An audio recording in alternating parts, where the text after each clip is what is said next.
라이브 스페셜.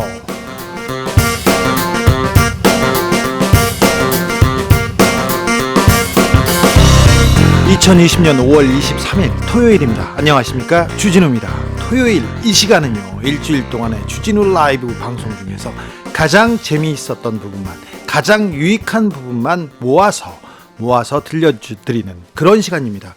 토요일에 함께하는 KBS 디지털 뉴스부 김기아 기자, 어서 오세요. 안녕하세요. 네, 토요일도 잘 부탁드립니다. 네, 뭐 오늘 방송만 들으셔도 뭐 일주일 주진우 라이브는 다 들었다, 뭐 이렇게 생각할 수 있을 정도로 좋은 내용만 쏙쏙 뽑아 왔습니다. 네, 지금 이 방송 영상으로도 만나볼 수 있습니다. 네, 그렇습니다. 지금 바로 유튜브에서요, 주진우 라이브 검색하시고 영상으로 만나보시면 되겠습니다. 네, 뭐 주말까지, 토요일까지 이렇게 인사드리는 거 조금 부끄럽고 죄송한데, 네, 오늘 23일 토요일 노무현 대통령 서거 11주기입니다. 맞습니다. 네. 네. 경건하고, 네, 또 경건하게, 네, 네, 오늘 시작해 볼까요? 네. 그럼 본격적으로 라이브 스페셜 명장면 다시 듣기 시작하겠습니다. 첫 번째는 어떤 장면입니까? 네, 방금 말씀하셨다시피 오늘이 고 노무현 전 대통령 서거 11주기 되는 날이죠. 네. 오늘 사실 이렇게 정말 충격적인 날은 다들 그 소식을 내가 어디에서 어떻게 들었다 이런 게 기억이 나잖아요. 네. 혹시 주 기자께서는 어떻게 들으셨어요? 5월 24일이 네. 김재규 네. 전 중정부장이 네. 그 사형당해서 사형이 집행된 날이었어요. 그런데 김재규 장군의 뜻을 기리는 사람들이 있어서 네. 제사 지내러 가는 길이었어요. 네. 근데 주로 할아버지들이에요. 예. 이번이 40주기거든요. 네. 근데 그때는 30주기였는데 그 할아버지들 몇 명, 특별히 광주 송죽회라고 뜻 있는 분들이 김재규 장군이 민주주의를 위해서 큰 역할을 했다면서 제사를 지내주는 그런 분들이 있었는데 다 할아버지여서, 네. 제사 지내는 게 그 공원 묘지가 산 꼭대기예요. 네. 그 꼭대기까지 걸어서 음식을 날려야 그죠. 되는데 다 할아버지여가지고 저만 등짐을 이만큼 지고 누가 옮겨요, 진짜. 네. 주 기자님이 옮기고 제가 옮기고 있었는데, 예. 전화를 한 통 받았어요. 전화로 네, 드렸어요. 봉화마을에서 대통령이 그렇게 예. 되셨다고 그래가지고 한동안 멍하게 서 있었던 그런 기억이 있습니다. 그렇습니다. 오늘 참 각자 참 아픈 기억, 슬픈 기억 다들 갖고 계실 텐데요. 노무현 전 대통령 서거 11주기를 맞아서 노 전 대통령과 깊은 인연이 있는 분이죠. 김경수 경남 도지사와 이야기를 나눠봤습니다. 네, 예. 김경수 도지사는 노무현 청와대에서 그 비서관으로 활동했고, 그리고 봉화마을에 내려간 마지막 비서관이기도 합니다. 네, 따라서 내려가신 네. 거잖아요. 그 봉화 사저에 가면 네.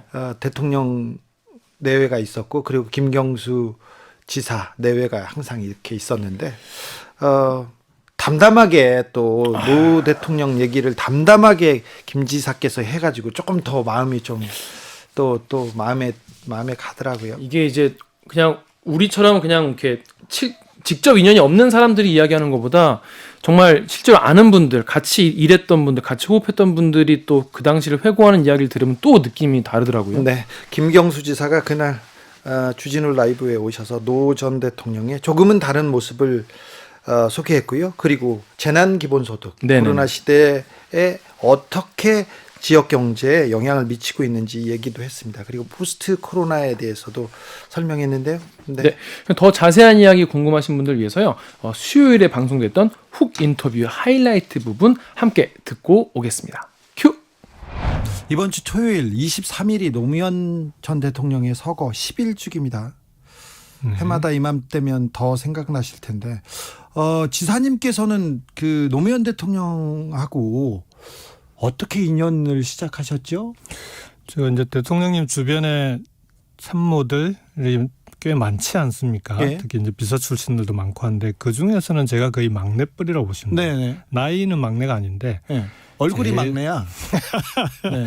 제일 늦게 합류를 한 셈이죠. 예. 그러니까 대통령님을 제가 알기 시작한 건 제가 94년에 국회를 왔으니까 예. 국회 보좌진 생활을 94년도 시작할 때 뭐 저는 알기 시작을 했는데 직접 같이 일을 한 건 2002년 네, 대선 캠프. 대선 캠프에 이제 합류를 한 거죠. 예. 그때 이제 지지율이 치솟았다가 경선 마치고 치솟았다가 뚝 떨어져가지고 그렇죠. 20% 밑으로 떨어졌을 네. 후단협 나오고 때 대통령 후보 바꿔야 된다 그때. 그때 안 되겠다 해서 합류를 했었죠. 아 그때. 예.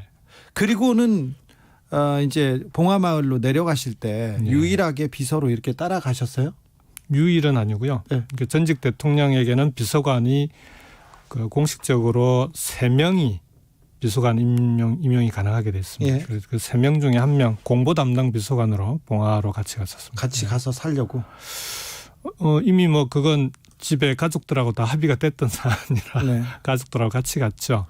또 그 대통령께서 노 대통령께서 지사님한테는 정치를 하라 그런 얘기 하셨어요? 세 번 정도 권유를 받았어요. 아 정치하라고요? 예, 예.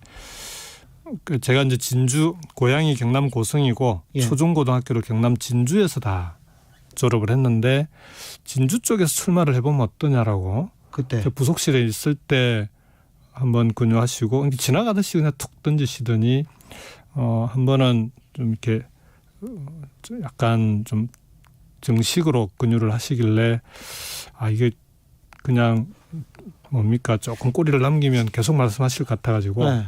조금 세게 말씀을 드렸죠. 전 죽고 나간다고. 네. 그런데도 지사님한테 또 정치하라고 한 번 더 하셨네요. 뭐 그 뒤에 이제 한 번 더 그런 일이 있었는데 그러고는 전혀 말씀 안 하시더라고요. 아 그래요? 네. 그러다가 5월 23일이 와버렸어요. 그날 어떤 기억이 있습니까? 뭐 그날은 이렇게 좀 이렇게 뭐 다시 떠올리고 싶지 않은 그런 날이고요.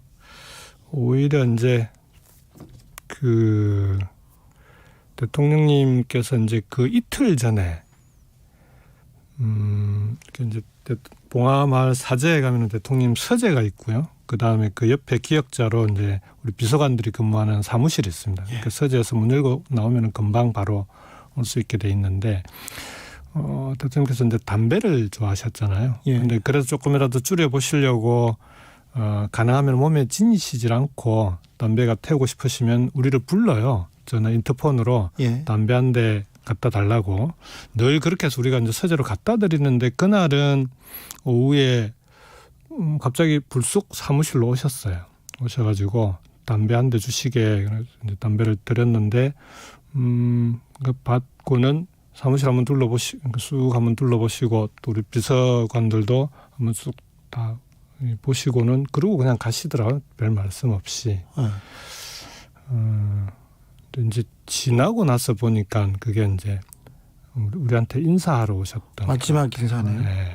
근데 이제 회한이 남는 건 그때 우리가 이제 그걸 전혀 눈치채지를 못했다는 게 회한이 남고요. 근데 그걸 좀 알았으면은 마지막에 한 번이라도 좀 말려라도 봤으면 뭐 그런 좀 사실 그 시기는 좀 이런 기억들을 떠올리기가 떠올리고 싶지 않은 그런 네. 날들입니다. 예. 23일, 4일이었나요? 5일이었나요? 그 다음에 봉화마을에 비가 그렇게 왔어요. 그죠? 네, 순간에 장례식 중간에 비가 왔습니다. 네, 비가 그렇게 왔습니다. 노무현 대통령이 마지막에 꿈꾸던 세상은 노무현 대통령의 꿈은 무엇이었습니까? 봉화마을에 내려가서. 대통령님은 이제 한 사람의 정치인으로 본인도 그 평가를 하셨지만 우리가 볼 때는 좀 사상가적인 면이 네. 많았어요. 좀 네. 일종의 네, 철학가 같은. 이런 느낌이 들었는데 그 사람 사는 세상이라고 표현을 하셨지만 처음에 정치 출마 부산에서 하셨을 때 그때 혹시 슬로건이 뭐였는지 아십니까? 개혁과 통합이었습니다. 네. 그리고 사람 사는 세상. 네. 그리고 이제 참여정부 대통령 되신 뒤에 국정 목표를 3가지를 말씀을 하셨어요. 하나는 민주주의 발전, 또 하나는 균형 발전, 국가 균형 발전, 세 번째가 이제 동북아 시대 이렇게 했는데 대통령님 회고록 보시면 성공과 좌절이라는 미완성 회고록에 보시면 요 국정 목표를 설명하시면서 요 3가지를 꼭 이루고 싶었는데 이것보다 내가 꼭 이루고 싶었던 최고의 과제는 통합이었다라고 적고 있습니다. 그러니까 정치를 통해서 이제 국민을 좀 이렇게 통합시켜 나가는 갈등과 대립으로 이렇게 점철되어 있는 우리 사회를 조금이라도 어쨌든 좀 미래를 위해서는 좀 통합시켜 나가는 게 그게 정치인 노무현의 꿈이었는데 이제 그 끝내 이제 그걸 못 해내고 숙제로 남겨놓고 가신 거죠. 그래서 이제 봉화로 가시면서는 한 사람의 전직 대통령 또 한 사람의 시민으로 그게 기여할 수 있는 이제 어쨌든 시민 민주주의를 발전시키고 그 다음에 국가 균형 발전에 기여하는 그런 한 사람의 시민으로 그런 목표를 이루겠다 하고 내려가셨던. 통합. 네. 류정환님 이런 문자 주셨어요. 노무현 시대가 올까요? 오고 있지 않습니까? 저는 인터뷰에서도 말씀을 드렸는데 봉화에 계시는 여사님께서 이제 그렇게 말씀을 하셨답니다. 최근에 이제 총선까지 결과가 이렇게 나오고 그다음에 공수처 만들어지고 질병관리본부가 이런 역할을 하고 이렇게 쭉 하는 걸 보면서 이제 노 대통령님 묘역을 보시면서 당신은 거기 누워서 당신 하고 싶은 일들 다 이루고 있네요. 그렇게 말씀을 하셨다는 거예요. 그래서 지금 진행되고 있는 일들이 어쩌면 대통령님께서 이제 씨앗을 그때 다 뿌려 놓으신 것들이 많습니다. 네. 예, 그게 이제 싹을 틔우고 묘목으로 자라고 있는 그런 시기 아닌가 싶습니다. 노무현 대통령 재임 시절에 그렇게 어려웠어요. 야당 안 도와주고 언론 물어뜯고 뭘 하려고 해도 굉장히 답답한 상황이었지 않습니까? 맞습니다. 네. 근데 지금 문재인 정부 출범 3주년 맞았는데 생각하던 노무현 대통령 때 꿈꾸던 일이 지금 하나씩 둘씩 실현되지 않나 그런 생각도 해보고요. 그렇죠? 사실은 대통령님께서 이제 재임 중에 여러 가지 추진을 하셨는데 제가 기억에 제일 남는 거는 개헌 원포인트 개헌 때였어요. 네. 왜 개헌을 하시려고 그랬냐 그러면 이게 원포인트로 하자 이거예요. 국회의원 총선거하고 대통령 선거하고 시기 좀 맞추자. 네. 그래야 대통령 뽑을 때 국회의원들도 같이 뽑아가지고 국회가 발목 잡지 않고 대통령 일할 때 좀 일 좀 할 수 있게 해줄 수 있는 거 아니냐. 누가 대통령이 되더라도. 그래서 다른 건 야당이 개헌 반대를 하니까 못하더라도 요거 하나만이라도 맞추자고 했는데 야당에서 반대하지 않았습니까? 그러니까 대통령께서 그러면은 내 임기를 단축시키겠다고 하셨어요. 네. 그럼 어떻게 되냐 그러면 임기 단축하면 바로 선거해야 되잖아요. 네. 그때는 시기가 안 맞는데 그 다음 대통령 때는 5년 4년 지나서 이 연도가 맞는 거예요. 국회의원 총선거와 대통령 선거 시기가. 네. 그럼 그때 가서 통합을 해서라도 선거를 동시에 치르면 되는 거 아니냐. 네. 또는 뭐 따로따로 치르더라도 한 해에 치르니까 일할 수 있는 그런 구조가 만들어질 테니까 그러니까 본인이 임기를 단축해서라도 그렇게 정치 구조를 진짜 이 정부 여당이 책임지고 일할 수 있는 책임 정치를 할 수 있는 그런 걸 만들어 보고 싶어 하셨던 게 기억이 나고요. 어쨌든 그런 게 하여간 이번에 이제 총선을 통해서 이 180석이 되고 나니까 어쩌면 노 대통령 계셨으면은 진짜 이 국회와 이 정부가 힘을 맞춰서 협력해서 뭘 할 수 있는지를 제대로 보여주는 그런 시대가 가능하지 않았을까 하는 그런 아쉬움도 좀 있습니다. 네. 네. 이주연님이 네. 이런 질문하셨습니다. 코로나 사태 전으로 돌아갈 수 없다고 생각합니다. 네. 네. 그래서 김 지사님은 지자체 운영에 대해서 코로나 이후는 어떻게 생각하고 계신지 앞으로 운영 계획은 무엇인지 물어봤습니다. 지금 뭐 저희들도 이제 경남연구원과 함께 전문가 워킹 그룹을 만들어서 포스트 코로나 시대의 지방 행정 어떻게 하면 좋을지를 지금 계속 같이 이제 토론을 해 나가고 있는데요. 네. 이제 포스트 코로나 시대는 뭐 여러 가지 얘기들을 많이 하지만 결국은 두 가지인 것 같아요. 하나는 국가의 역할이 커질 거고 또 하나는 현장이 중요해질 수밖에 없습니다. 네, 현장이.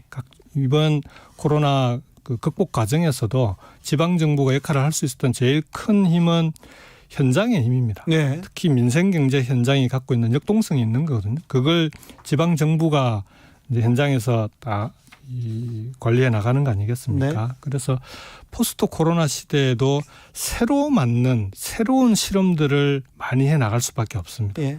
그러면은 결국은 현장에서 그게 어떻게 적용될지 미리 점검하고 그 민간의 협력을 통해서 대비하고 그다음 시행해 나가면서 처음 하는 일들이라 처음부터 완벽하게 할 수 없지 않겠습니까? 그러면은 각종 시행착오가 계속 생길 텐데 그걸 바로바로 현장에서부터 이제 하나하나 바로잡아 나갈 수 있도록 해야 된다 이렇게 생각하고요.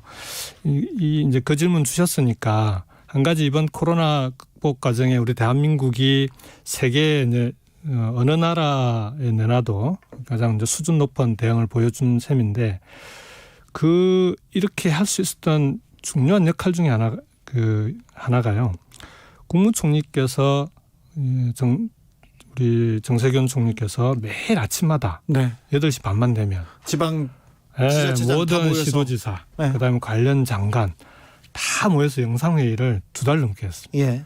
그러니까 현장에 무슨 상황이 생기거나 또는 현장에서 모범 사례가 만들어지면 바로바로 그 회의에서 아침마다 공유를 한 거죠. 예. 소통을 한 건데 아마 다른 나라 사례들 찾아봐도 총리 이하 장관과 지방정부의 장들이 아침마다 이렇게 매일같이 회의를 한 나라가 거의 없을 겁니다. 네네. 그래서 그 힘이 결국은 중앙정부와 지방정부의 원활한 소통 그리고 현장에서 지방정부가 그걸 풀어나갈 수 있도록 뒷받침하는 큰 역할을 해주었다 이렇게 생각합니다. 네. 본인 자랑을 조금 하셨어야 되는데 마지막에 또 이제 총리와 더불어 다 지자체 장들이 잘했다고 해가지고. 네. 그러니까 이후에 포스트 코로나 시대에는 저는 대통령님께서 한국판 뉴딜 말씀하지 않으셨습니까? 이게 이제 뉴딜이라고 하는 게 우리말로 하자면은 새 판을 짜자 이런 얘기거든요. 그러네요.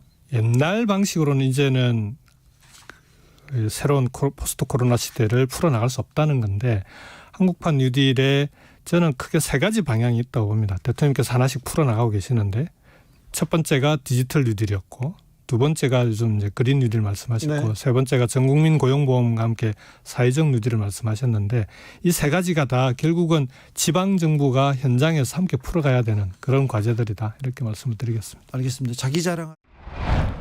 김경수 경남도지사와 함께한 수요일 훅 인터뷰 하이라이트 부분 다시 듣고 오셨습니다. 주진우 라이브 스페셜 김기화 기자와 함께하고 있습니다. 다음으로는 어떤 장면이죠? 네요. 지난 수요일 방송이 그 지방자치단체장 특집이기도 했어요. 네. 그래서 이 김경수 도지사에 이어서 이재명 경기도지사도 만나봤는데요. 네. 특히 이재명 경기도지사는 이번 코로나19 사태에서 또 굉장히 주목을 받지 않았습니까? 네. 특히 이 신천지 이 관련 이제 그 확진자분들 또 조사 이런 검사 이런 거에 대해서 굉장히 생각보다 강경하게 아니 경찰도 안 움직이고 검찰도 압수수색을 안 하고 있는데 본인이 나서가지고 공무원들 다 끌고 갔었죠. 그러니까 근데 우리가 그 박근혜 전 대통령 탄핵 전에는 탄핵이 뭔지 헌법재판소가 어떤 권한이 있는지 이런 건 잘 모르지 않았습니까? 네. 많은 분들이.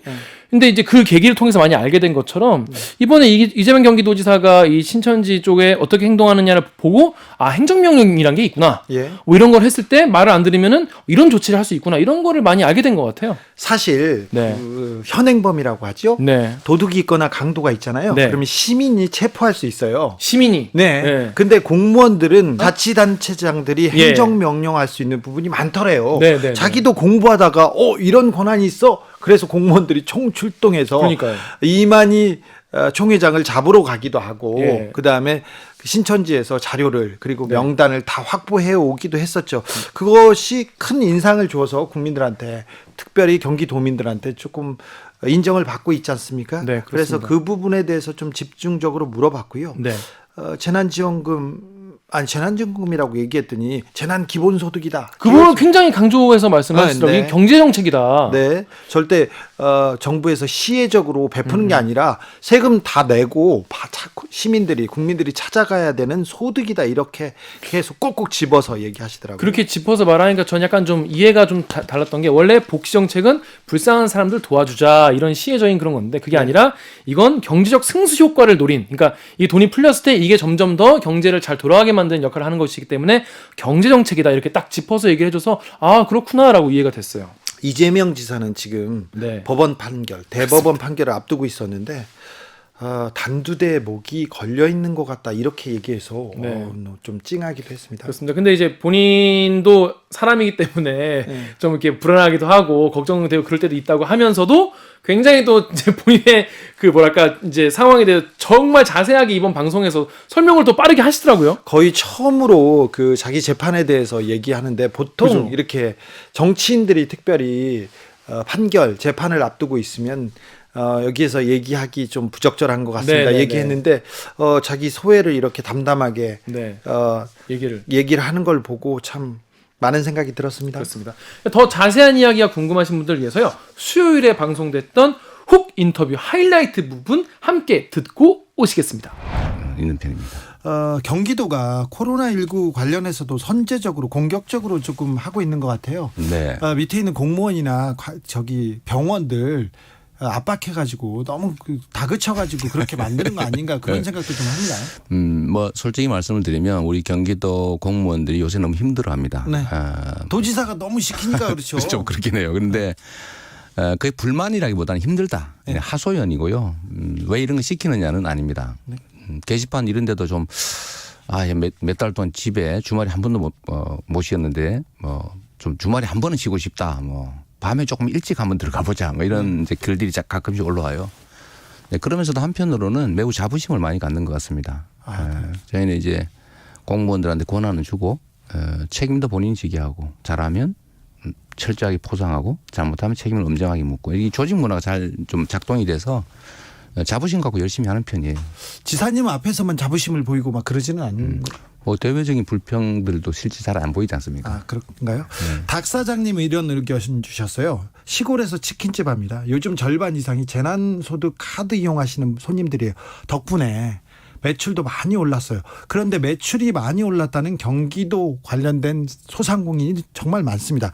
경기도 이재명 표 재난지원금은 뭐가 다릅니까?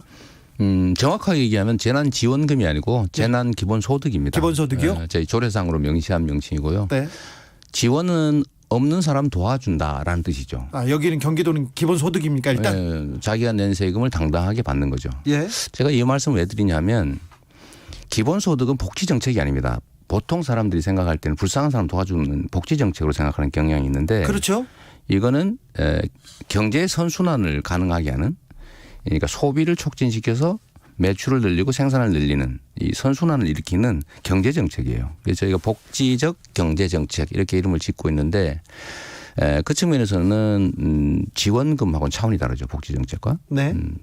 근데 저희가 예상했던 대로 이 재난기본소득을 현금이 아닌 3개월 안에 소멸하는 카드로 예. 지역화폐로 지급을 했기 때문에 경기도는요? 네, 강제로 다 써야 되거든요. 네. 근데 쓰는 장소 업종도 다 제한해 놨죠. 예. 예를 들면 대규모 유통점은 못 쓰게 해놨죠. 예. 카바레 이런 데서도 못 씁니다. 네. 콜라텍도 못 쓰고요.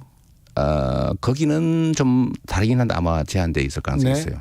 하여튼 이렇게 사행산업, 유흥산업 이런 데는 못 쓰게 해놨기 때문에 실제로 동네 영세 소상공인들이 매출에 엄청난 도움이 되고요.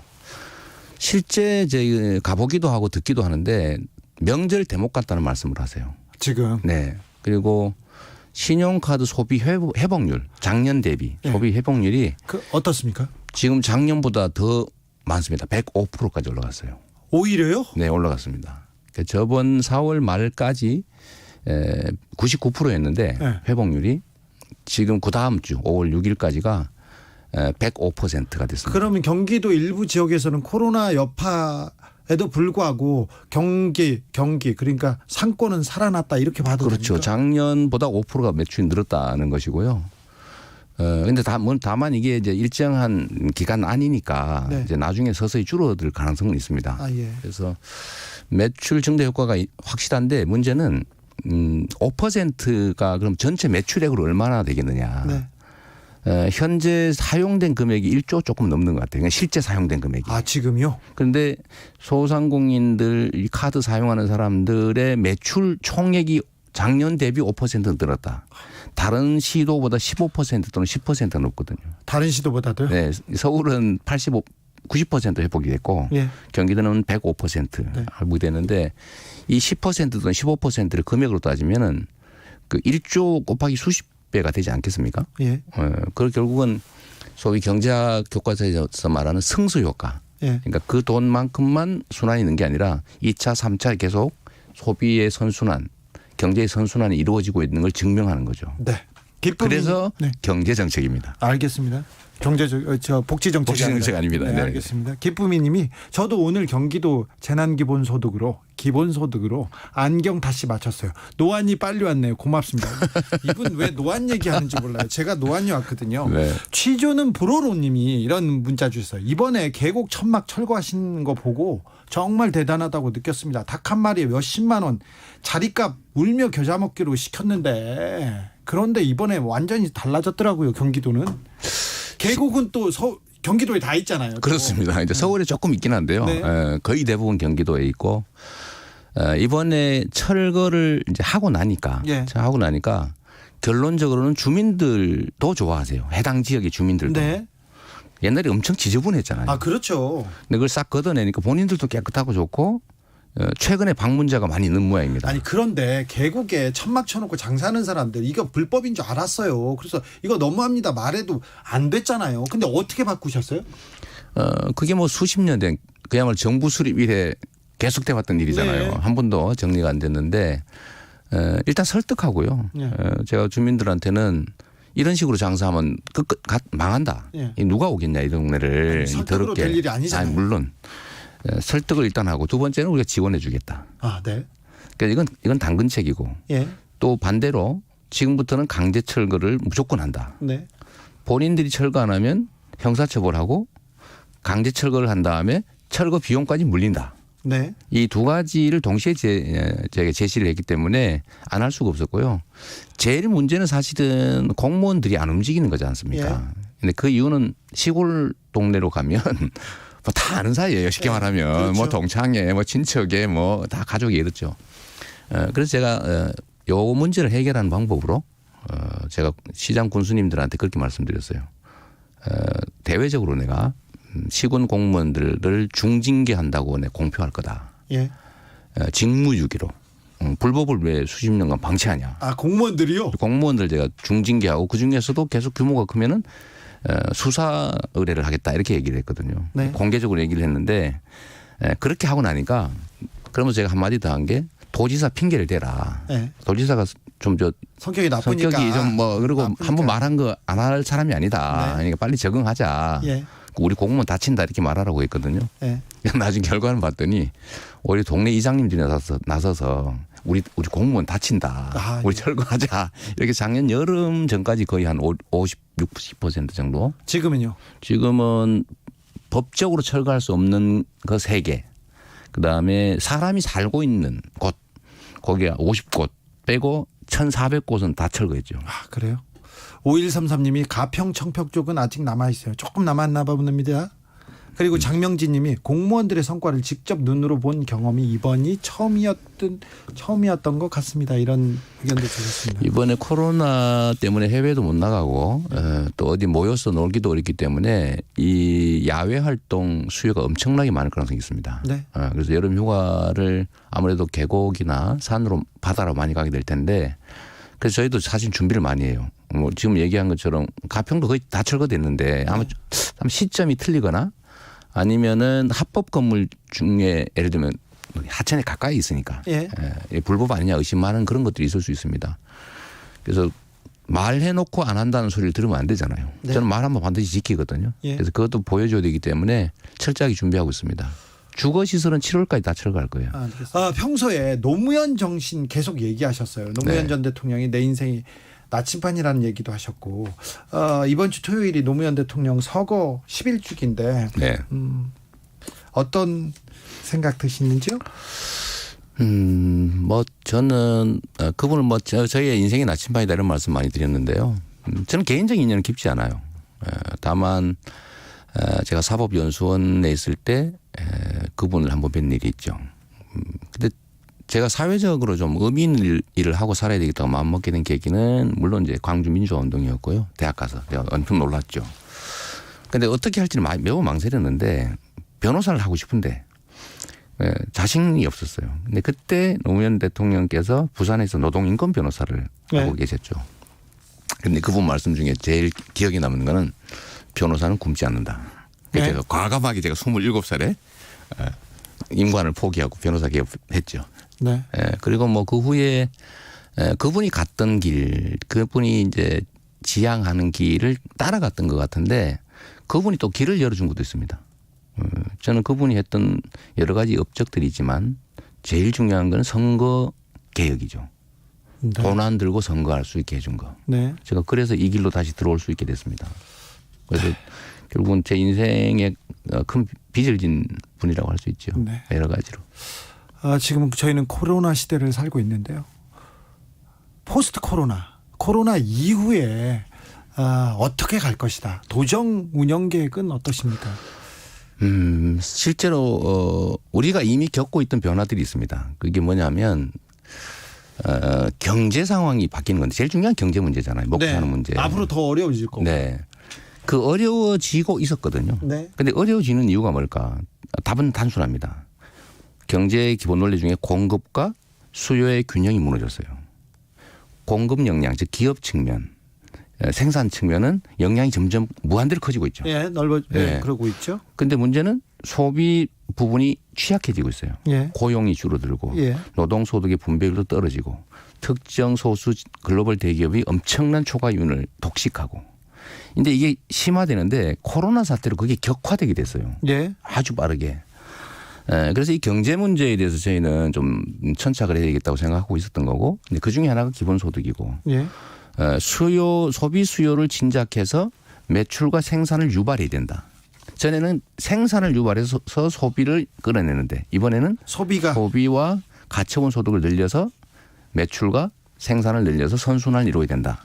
근데 여기에 저희가 아주 좀 방점을 두고 기업 지원 정책도 그렇고 특히 이제 소비 수요 진작이라든지 아니면 서민들의 삶의 환경 개선 그런 거에 집중하려고 합니다. 네.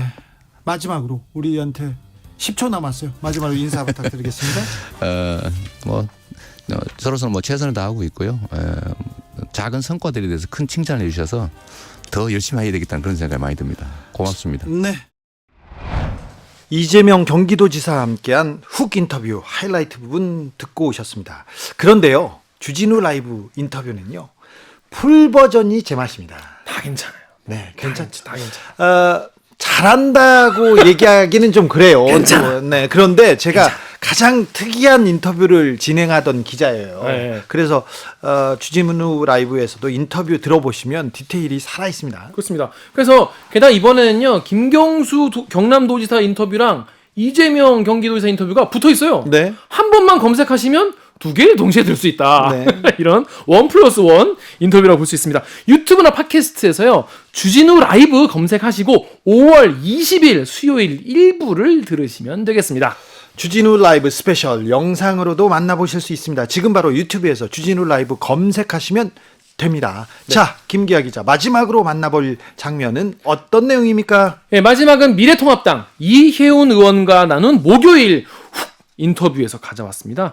이혜훈 의원이 이제 컷오프, 그러니까 당에서는 이제 못 나가실 거죠. 그리고 이제 동대문 을에 출마를 했다가 이번에 낙선을 했습니다. 그래서 네. 20대 국회로 이제 끝나게 되는데 물론 이제 뭐 다음 대선 다음 총선은 어떻게 될지 모르지만은 20대 국회까지의 어떤 소회가 있는지 그리고 보수 재건 어떻게 해야 할지 뭐 되게 여러 가지 이야기를 나눠봤는데요.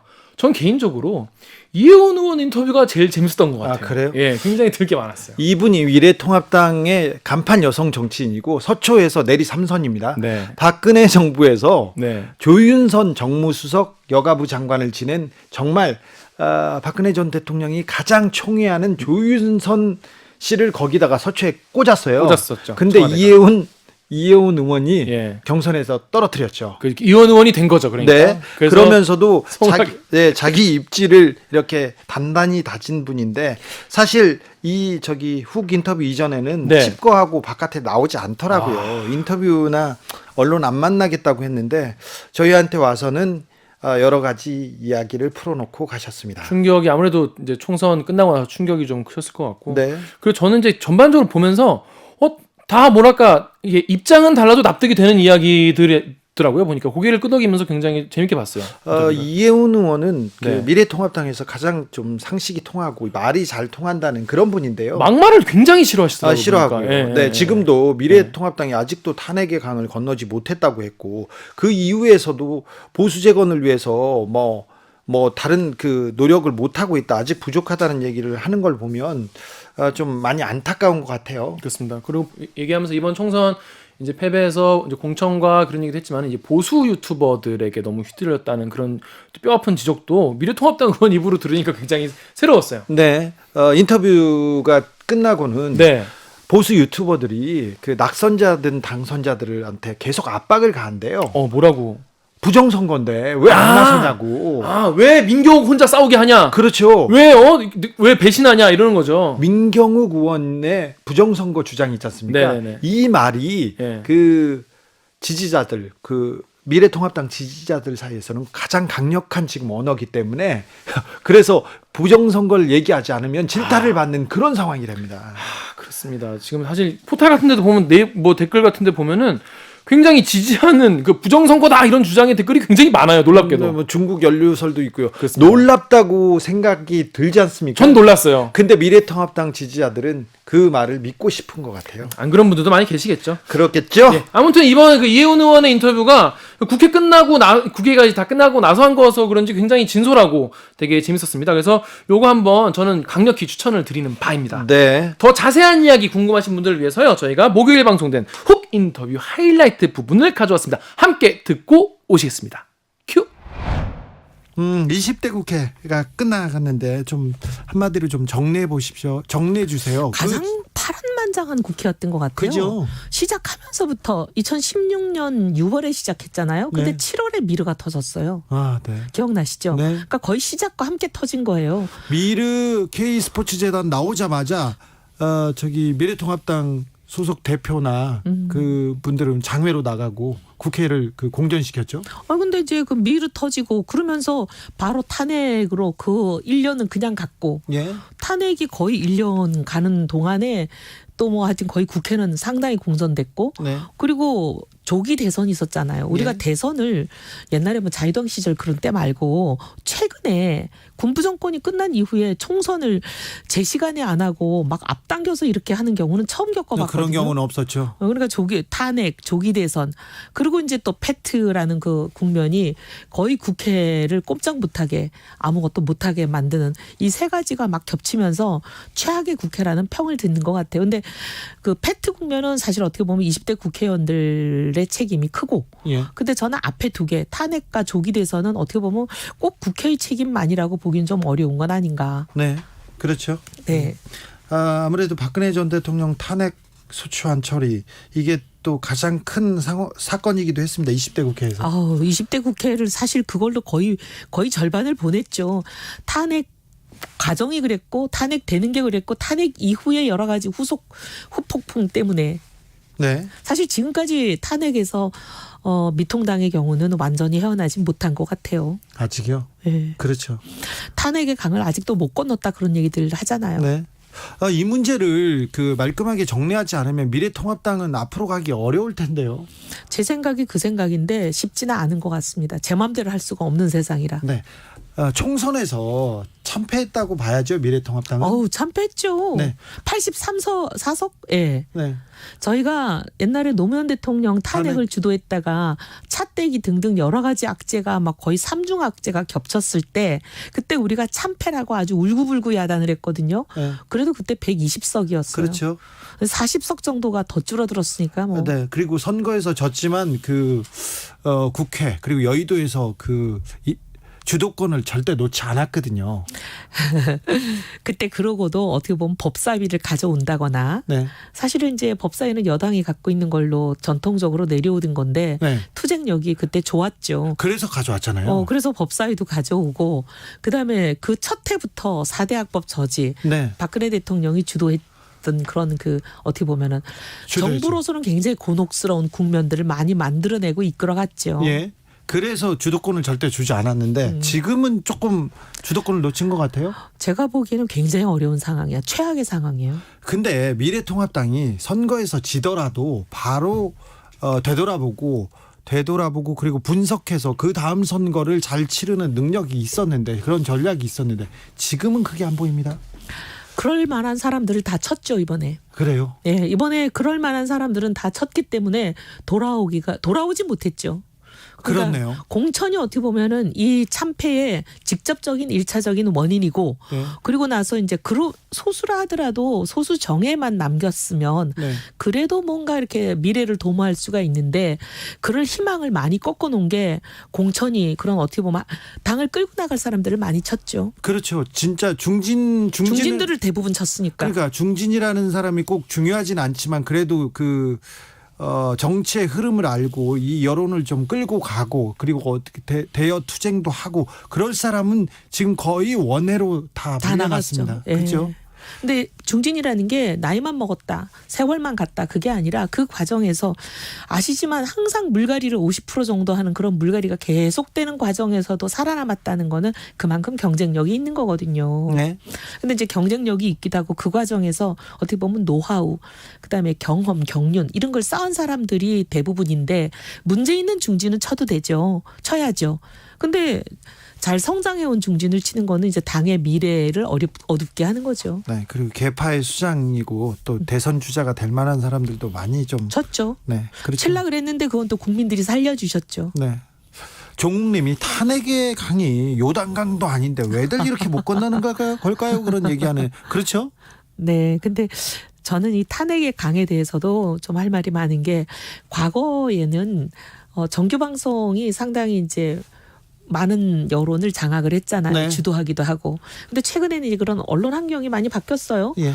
상당수 이제 강성 지지자들을 보면 특정 진영에 예. 정규 방송 안 본다. 예. 정규 방송 안 보는 거를 굉장히 명예롭게 생각하고, 정규 방송 보는 사람을 너 빨갱이지 이제 이렇게 하는 경향이 있어요. 네. 그러면서 이제 개인 방송들을 주로 보시는데, 개인 방송의 경우는 사실관계가 틀린 것들도 꽤 많아요. 많죠. 근데 그러다 보면 자기가 보고 싶은 거, 믿고 싶은 것만 이제 보시는 확정 평양이 계속 가속화돼 가지고, 이게 점점 세상이 보고 있는 진실과 특정 지지자들이 보고 있는 진실이 너무 다른 거예요. 너무 다르잖아요. 너무 다르면서 그분들은 근데 계속 그 속에 빠져들어가지고, 중도가 듣기에는 도무지 이해할 수 없는, 중도가 듣기에는 왜 저럴까 하는 발언, 하는 행보가 막 나오는 거예요.